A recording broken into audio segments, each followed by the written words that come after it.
नमस्कार, मी संदीप चव्हाण आणि आपण पाहताय एलएस मराठी। आपण अमेरिकेतला एप्स्टीन आणि त्याच्या फाईल्स या बाबतीत ऐकलंय, पण आता महाराष्ट्रातल्या नाशिक मधील एप्स्टीन बद्दल ऐकूया। अमेरिकेतला गुन्हेगार एप्स्टीनच्या फाईल्स गाजल्या आणि आता आपल्या राज्यातून समोर आलाय नाशिकचा एप्स्टीन। ऐकून नवल वाटेल, पण नाशिकमध्ये पोलिसांनी एका अशा ज्योतिष बाबाच्या मुसक्या आवळल्यात ज्याच्याकडे नामांकित महिला आणि सेलिब्रिटीचे तब्बल 58 अश्लील व्हिडिओ सापडले।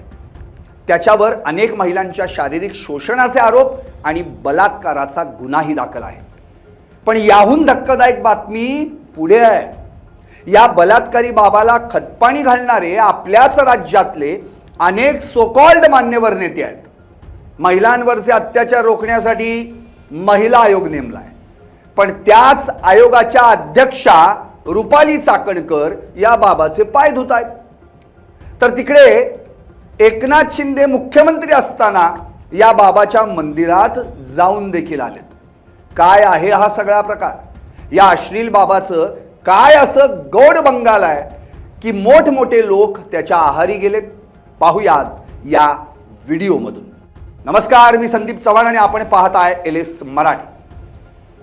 हा सगळा प्रकार जाणून घेण्याआधी पाहुयात कोण आहे हा नाशिकचा एप्स्टीन, स्वयंघोषित कॅप्टन अशोक खरात।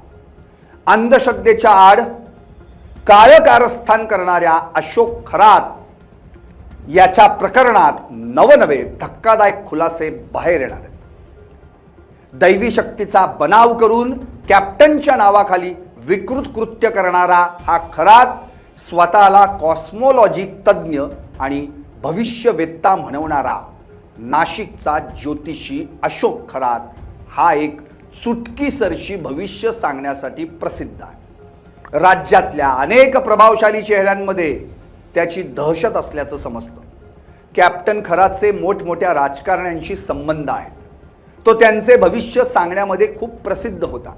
याशिवाय अनेक सेलिब्रिटींचा तो खाजगी ज्योतिषी सुद्धा आहे।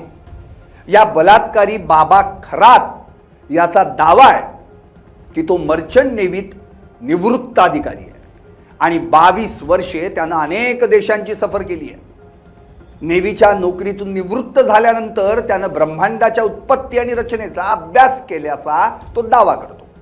ज्योतिष क्षेत्रात सुवर्ण पदक जिंकल्याचाही त्याचा दावा आहे। स्वतःला ज्योतिष आणि अंकशास्त्राचा तो तज्ज्ञ म्हणून घेतो। शिवनिका ट्रस्टचा तो प्रमुख आहे आणि ईशानेश्वर मंदिराचं व्यवस्थापनही तो पाहतो। आता बाबाच्या मुसक्या कशा आवळल्या गेल्या ते पाहूया। एका 35 वर्षीय महिलेनं दाखल केलेल्या बलात्काराच्या तक्रारीवरून नाशिकच्या सरकारवाडा पोलिसांनी या स्वयंघोषित कॅप्टन अशोक खरातला अटक केली। खरातच्या काळ्या कृत्यांची पोलखोल इथूनच सुरू झाली। या पीडित महिलेच्या तक्रारीनुसार खरातनं तिच्यावर बलात्कार केला। खरातच्या कार्यालयातून अनेक धक्कादायक सीसीटीव्ही फुटेज आणि व्हिडिओज पोलिसांच्या हाती लागलेत। पोलिसांनी त्याचा पेनड्राईव्ह जप्त केला आहे। त्यातून अत्यंत धक्कादायक खुलासे समोर आले, ज्यात 58 आपत्तीजनक व्हिडिओ आहेत। या व्हिडिओजमध्ये अनेक महिलांचे आणि कथित सेलिब्रिटींची नावं समोर येण्याची शक्यता आहे। त्याच्या सिन्नर इथल्या कार्यालयावरही पोलिसांनी धाड टाकली आणि अनेक धक्कादायक गोष्टी जप्त केल्या। पोलीस सूत्रांच्या मते या बाबानं त्याच्या ओकस प्रॉपर्टी डीलर अँड डेव्हलपर्स कार्यालयात अनेक छुपे सीसीटीव्ही कॅमेरे लावलेत। महिलांना भविष्याची भीती दाखवून, त्यांना इतर प्रलोभन देण्याचं लालूच दाखवून त्यांच्यावर अत्याचार करायचा आणि त्याचे व्हिडिओ रेकॉर्ड करायचा।